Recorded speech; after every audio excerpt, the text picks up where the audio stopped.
Blog 194 Travel Blog, Eire PT2, Around Ireland with a Fridge and Cooker. A travel blog of our trip to Ireland between 10th and the 31st of May, 2023. 3 lovely weeks, 22 days in the Wendy House motorhome, traveling right the way around the Irish continent. So many fabulous views, almost too many to choose from, but our highlight I guess overall was finishing the Wild Atlantic Way. Our detailed diary of exploits is included under each of the 3 weeks trips, and each day is accompanied by a slideshow with U2 music. Well, how could I not?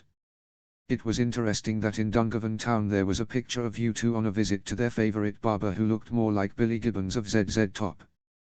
Smile. We traveled in all just over 2,000 miles and loved every moment of it. However, having traversed the whole of the Wild Atlantic Way and been all the way around, it is unlikely we will sadly ever return. Too many other places in the world to discover, but you can never say never. On reflection, once again it surprised us that there is no evidence or checks for border crossing between Eire and Northern Ireland and vice versa. Only an indicator on the sat-nav we have crossed over on the way up, day 3, showing miles instead of kilometers, and nothing as we crossed Lough Foyle by ferry. Extremely weird when one considers Stormont Parliament won't sit until Brexit issues are sorted, but what do I know?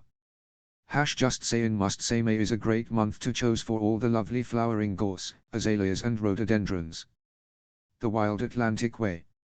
Stretching from Marlin Head in County Donegal, our favourite county for many reasons, namely lack of people and so much more wild scenery and fab sandy empty beaches, all the way to Old Kinsale Head in County Cork, one of the largest counties in Eire. It is 2,500 kilometres in total and therefore the longest coastal route in the world. It has been lovely to travel its full length. It's taken us 2 trips to do it, basically either side of the COVID pandemic. You can see the first bit back in 2018 under blog 129. The rest, i.e., Marlin Head to Fernad Lighthouse in the north and Tarbert on the Shannon River, County Kerry, to Kinsale Head, County Cork in the south. Just so pleased to have been given the chance to do it. What scenery, what geography, what people, what food, what Guinness. This video shows all the Wild Atlantic Way, www, signs we stopped at. They are constructed at what they consider to be the key viewing points. Day 1, home to English Heritage's Beeston Castle in Cheshire, then via Conway Castle in North Wales to Holyhead, a brief windy lookout on the harbour front, and then to our Brit stop in the car park of the Holland Hotel.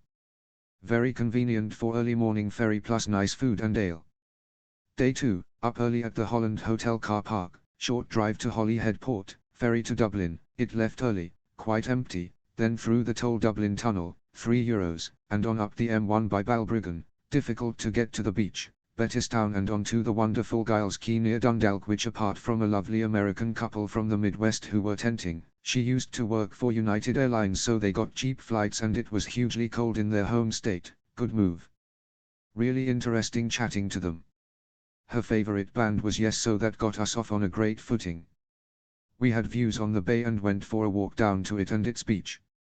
Saw lads swimming off the boat launch after work. What a great place, our second fave view /side/ pitch of the whole trip after Bantry Bay. Day 3, showered and packed up the van and rejoined the M1, pulling off again to visit the Slieve, Mountain, Gullion area, before joining a coastal road to take us around the outskirts of Belfast, where we took a rest at the very nice Jordanstown Loch Shore Park overlooking Belfast Loch. Here we went for a lovely sunny walk with great views. Even the historic Belfast shipyards, the scene of the construction of its most famous yet most unreliable Titanic. Saw the Stena Ferry Belfast, Liverpool. Wonder how busy that was. We then visited the wonderful Browns Bay on the Larne Peninsula, so unspoilt, had a lovely walk on the Strand, beach, even watching the young horse being trained. She had drawn up with a horse box and parked just behind us in the car park. Browns Bay was once a smuggler's paradise, and you could see why. Fab weather again, truly loving going away in May. After Browns Bay we retraversed our steps to get off the peninsula as no other way off, and headed north to the campsite at Drumhagelis near Ballymoney, the home of the famous motorcyclist Joey Dunlop OBE. We had wondered why so many motorcyclists were on our ferry, and we were to find out over the next few days. The Causeway Coastal Motorcycle Race was on, starting in Portrush. Loads camping at our campsite as well. Nice campsite on the River Bann. Day 4, as we had 2 days at the campsite, we set off for our pre-booked visit to the Giant's Causeway. Tip: get your tickets online in advance, it gives you free parking in the car park, and boy was it busy. More tourists, us included, than you could shake a stick at #Hinsong Tips. You get an audio exhibition and a chance to walk down, bit steep for us oldies, and back up, easier, to the basalt outcrop that is a World Heritage Site for obvious reasons. Amazing views, amazingly sunny. There are 3 walking routes, or if you really don't want to, there is a bus at a reasonable price, but wouldn't advise it, as the queue for the way back reminded me of Oxford Street in The Crush at Christmas. #Tee. After a lovely time, we had lunch in the van in the car park, visited Bushmills Distillery, one of the oldest in the world, got its royal charter in 1608 to buy expensive whiskey for our son Doug, who is bit of a collector. Then visited the viewing point at Magaracross, which gives fabulous sea views as well as views of Duncluse Castle, a destroyed relic of the MacDonald clan. I discovered that, and we are into genealogy, my great-grandmother, who was from Galway, had the surname O'Donnell, which in Gaelic means of Donegal, which I am extremely proud of because it is our fave county, so wild, remote, and quiet, with bird life and flowers to die for. A great day out before returning to the site for one last walk along the River Bann, even more bikers today. P.S. Loved the Led Zepp 4 inspired inner sleeve of the nymphs crawling over the causeway. What a great album that is, reminded by memorabilia in their exhibition. Day 5, left the campsite at Drumaheglis, under the usual barrier which required a key code for motorhomes, bit annoying, and drove up to Portrush and Port Stewart, very crowded with both motorhomes parked everywhere and bikers. It was the Joey Dunlop Memorial Northwest 200 bike race. Lovely beaches, however. Then it was off to Magillan Point on the northern Irish side of Lough Foyle, a huge prison here as well, to catch the Lough Foyle ferry across to Greencastle on the MV Stratford ferry into Eire, and what seemed to be the start of the Wild Atlantic Way, WAW. Weather not great at this point, but it did get better as we headed up to Marlin Head, the most northerly point in Ireland. We had lunch here with great views. Pretty windy, makes you wonder what it would be like here in the heights of winter. The van was rocking whilst we ate. We then headed back down the Marlin Peninsula and around the next peninsula down to our campsite at Downings Village, a true golfing village, 3 courses, various golfing hotels, and an induced upmarket feel and cost, which meant when I paid old man Casey for the campsite, he had inflated the price by €10 a night, bless him not. On the way there we passed Doe Castle, a WAW sign we had seen before back in 2018. It is the tragic Romeo and Juliet story where Eileen McSweeney's father murdered her lover as he was from the rival clan, so she threw herself out of the castle's tower in despair. Not quite the Rapunzel story we know and love. Day 6, decided we would have a day out in the Glenvee National Park. Not too far away from Downings Village. Packed up at Cases, no need to leave our in-residence sign aside, completely empty bar us. Arrived in National Park car park. Visited exhibition/visitors center and watched the film of the history of the house and gardens and owners throughout time. Quite some juicy stories here. To read the gossip, click here. If you would like to know more about the Glenvee National Park, click here. Thanks. We loved the house and its stories, murder, homosexuality, rich Americans, and a host of visiting celebrities that had slept there, especially the media-shy Greta Garbo. Our pal Kev's book Greta and the Labrador is well worth a read. Other celebs included Errol Flynn, Charlie Chaplin, Marilyn Monroe. We also loved walking around the garden, just so wonderfully laid out, and a world variety of plants. The blue Himalayan poppies a big plus, have tried growing myself and germinating in the bottom drawer of a fridge, all to no avail. We had a snack and wonderful coffee in the cafe before catching the bus down to the house and gardens, a 4 kilometers walk we decided to pass on as quite undulating terrain. Bus fare return was cheap and they ran often. #Hinsong Tips drove back again past Doe Castle. In the evening went out for our booked meal at the Downings Bay Hotel, golf clubs and golfers everywhere. #Tee. It was also my first pint of Guinness in Ireland, what a joy.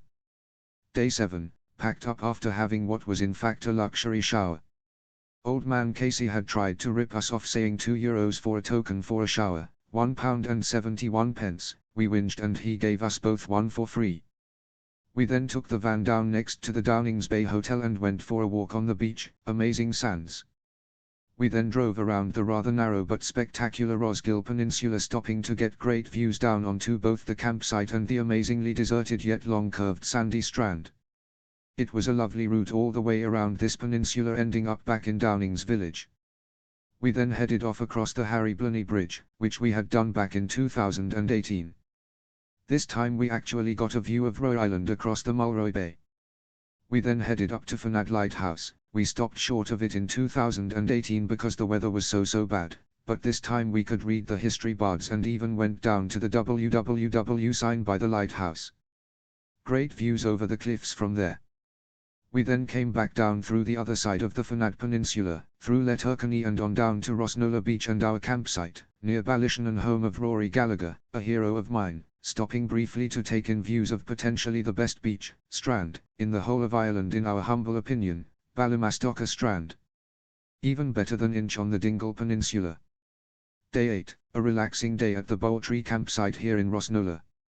It should be noted that when we tried to find the site yesterday there is only one signpost to it, and that is obscured by the warning sign that says road is liable to flooding at high tide. Anyhow, we eventually found it.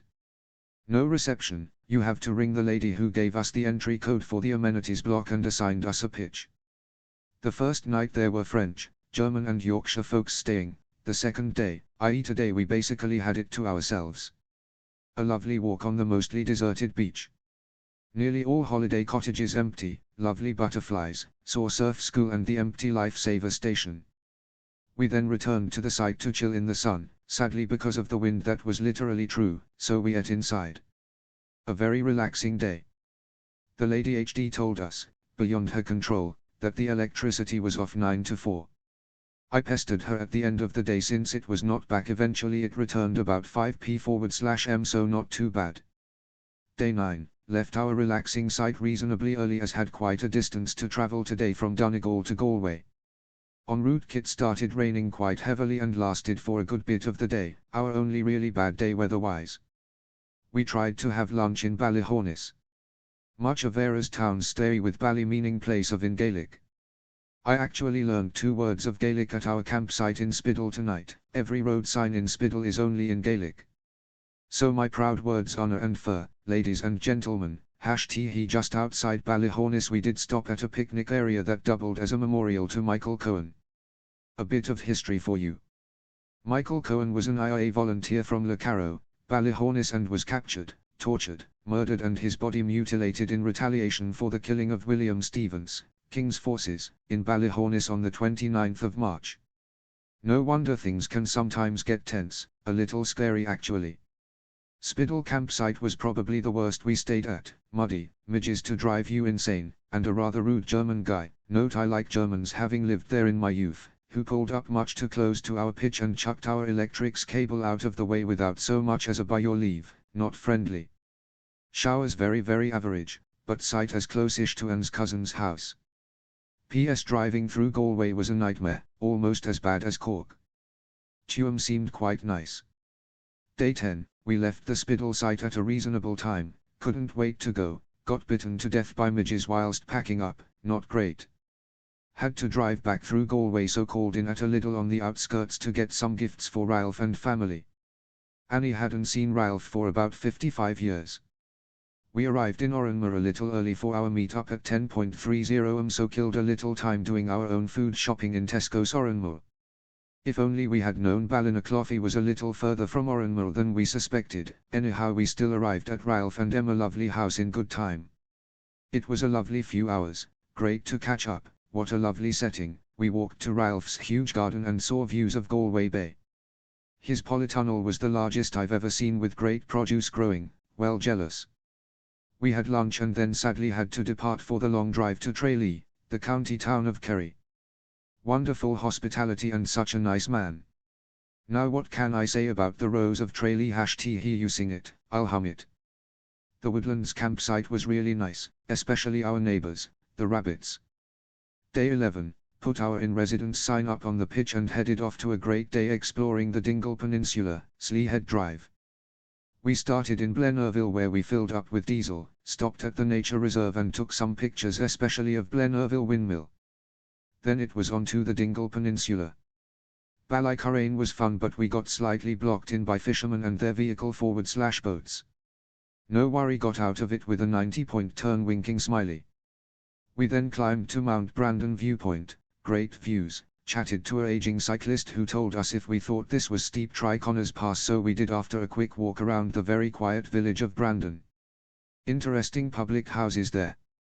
What can we say about Connors Pass? It was truly spectacular, a real highlight. We even had a 99 ice cream at the top. It was then on to the Tom Crean-inspired South Pole Inn at Annaskall for lunch and a bit of history. We coincided with zillions of walkers finishing their charity walk and coachloads of American tourists catching up on the local hero. But we still got fed, and very nice it was too, washed down with a half of the black stuff. Not easy parking there, so we parked over the little bridge and stream and walked in. Same was true parking wise at Inch Strand. We had hoped to walk on the beach, but boy was it busy being a weekend. Anyhow, after that we went back to our woodlands campsite at Tralee via Castlemaine. A truly great day, about 130 miles driven and lots to see in a day. Day 12, packed up early and set off back into the town of Tralee to have another look around. What a very nice town Tralee is. Then we set off to explore the most wonderful Ring of Kerry. We started at Rossby Strand, which looks over to the Dingle Peninsula and Inch Strand, and you could see how in the past the two were joined by sands. Amazing views. We then visited Ballycarberry Castle and the Old Barracks, a slice of France in Ireland. Then on to views of Scariff Island and over the far bridge to Valentia Island. Eventually we stopped in the wonderful Sneem for a walk through the town and across the Sneem River. Oh, and the statuatory ice cream. It was a very hot day. Then it was back round to Killarney to finish the truly spectacular Ring of Kerry. The Muckross National Park is nice. Went there and to the house with my parents back in 2000. We camped at the White Bridge site. The lady in charge was hugely helpful. We had a great night. Day 13, up early, filled up with water, replaced their reserve sign, a nice touch for arrivers, and went into Killarney to have a look around. Parked in Main Street and did some gifts shopping. Then headed past Hose and Gardens out to Killarney Castle, past the many jaunting cars, horse and trap. The castle and lakes were magnificent. You can take a boat trip into the National Forest. Alas, we didn't have time. Set off from here to Kenmare, not the town we remember as much more commercialized. However, we spent time at the Tom Crean Brewery and I bought 8 unique beers. The Stone Circle, oldest in Eire, here and its lantern tree surrounds were great. The trompe-l'oeil on some of the houses was very interesting as well. No idea how they see out of those windows, but maybe with the tourists that is the aim. Who knows. After Kenmare we started the Beara Peninsula Ring. Tried looking for our old cottage in Tuosist, but so much changed. Foolishly went off on a very narrow coastal road where our accident happened. The less said about that the better.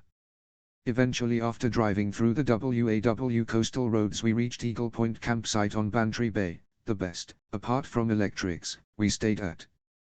What views!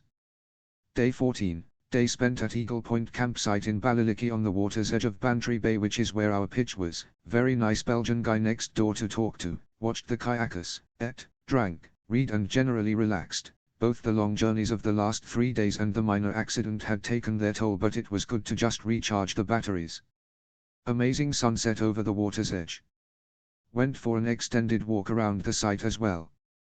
Day 15, after packing up the van to leave, we left Eagle Point campsite, and started with a stop and good walk around the heritage town of Bantry, a lovely harbour area with lots of historic buildings and boards to aid your understanding of where the town had come from. Even bought some screws in an old-fashioned hardware store to try and improve the stability of the external gas flue, which had been a bit mangled in the accident. The fabulous Sheephead Drive is very recommended. Bit scary in parts, but the views, oh the views. The Seafin www signpost viewpoints are a must. After coming back along the easier western coast of this incredible drive, we went through the town of Clonakilty, home of Michael Collins. Yes, that Michael Collins. Clonakilty was a very busy town.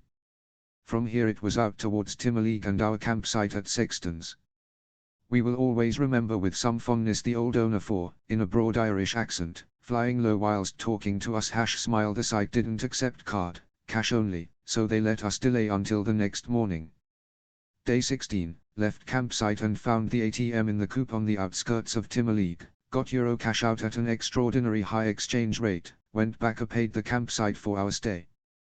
Then explored both the town and the friary of Timoleague, which sadly was mostly a local's graveyard but a nice imposing building built on the edge of the estuary of the Argidine River, which we then drove along across the old bridge and nature reserve to Court MacSherry to learn all about the sinking of the Lusitania.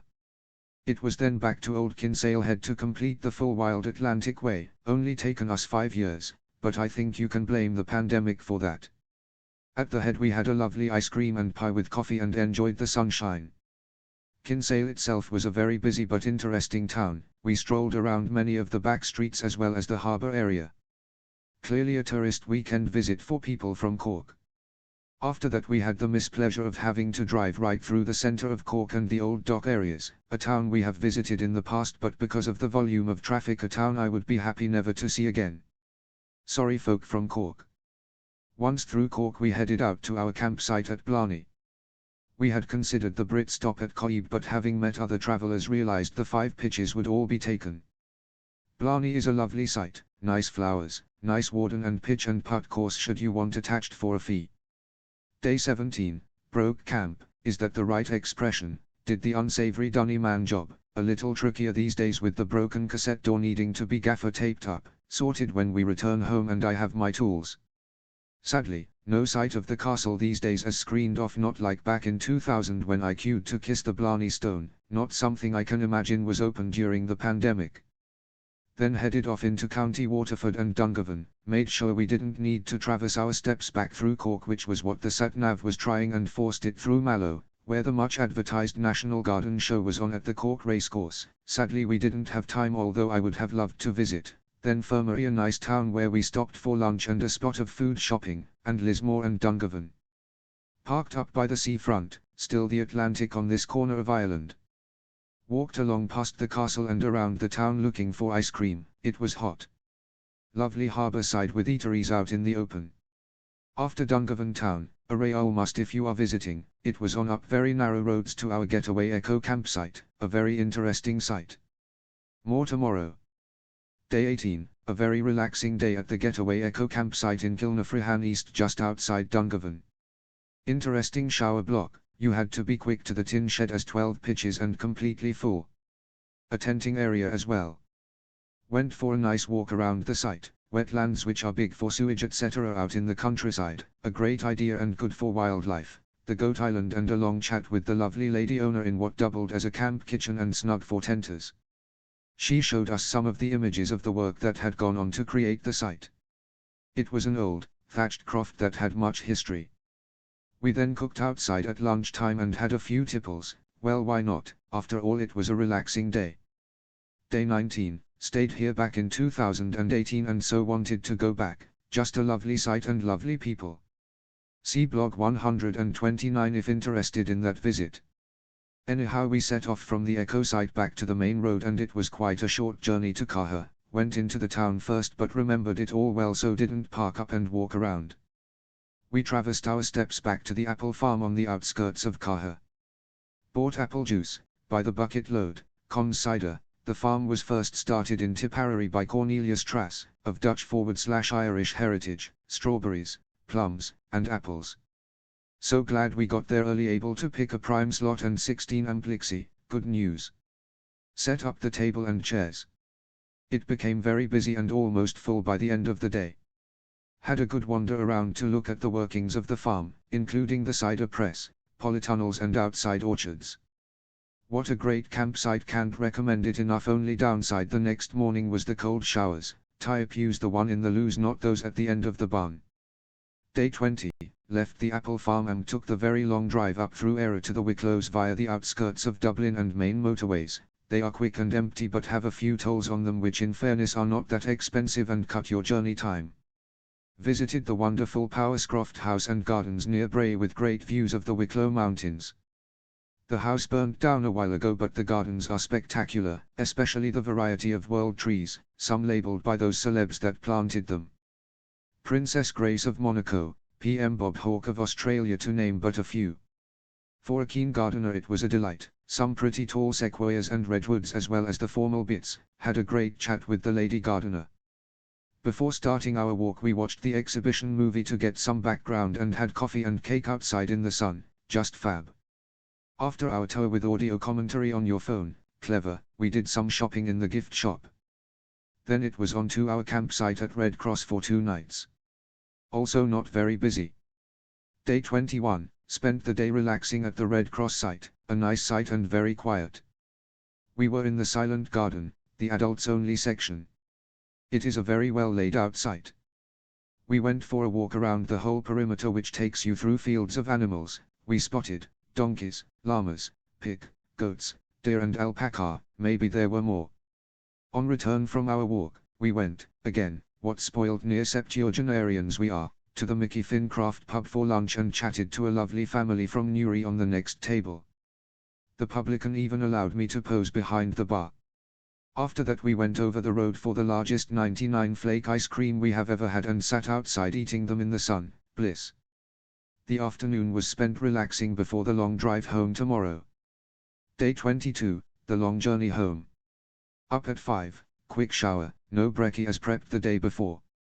Left before 6, it was a longer journey back to Dublin Port, which is north of the city than I had anticipated, and the high forward/low oil warning light and alarm had started going off again when you accelerate or decelerate, very annoying, getting fixed back home. Lots of toll charges and tunnels to get to the port, one of which you had to pay online within 24 hours. I did it whilst we queued for the ferry. A very smooth crossing, not busy, a bit of duty-free shopping and then the long drive home from Holyhead. Stopped for lunch on the way back and arrived home about 5 p.m, so about 12 hours traveling. Sadly, when we got home we found we had been burgled, not a great welcome home and the stress of police and forensics and insurance for days. We loved the holiday, just not the return. Oh well, shit happens.